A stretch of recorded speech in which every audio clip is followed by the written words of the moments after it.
యెషయా గ్రంథం 64:1 గగనము చీల్చుకొని నీవు వచ్చెదవుగాక, నీ సన్నిధిన పర్వతములు దద్దరిల్లునుగాక. నీ శత్రువుకు నీ నామ మహిమ తెలియనట్లు అగ్ని గచ్చ పొదలను కాల్చిన రీతిగా, అగ్ని నీటిని పొంగజేయు రీతిగా నీ నామము మహిమపరచబడుటకు నీవు దిగివచ్చు సమయం వచ్చుచున్నది. అవును సహోదరుడా, ఆయన రాకడ కొద్ది కాలంలోనే ఉంది.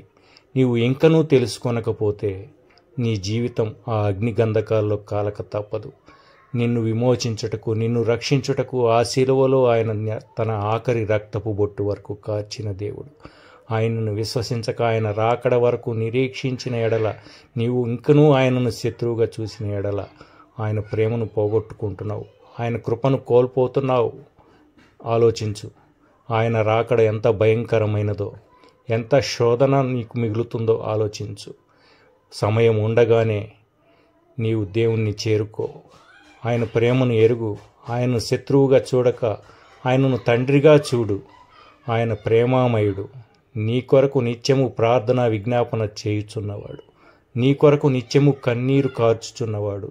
గాయపడిన తన 2 హస్తములు చాపి ప్రయాసపడు భారం మోయుచున్న సమస్త జనులారా నా వద్దకు రండి, విశ్రాంతి కలగజేయదు.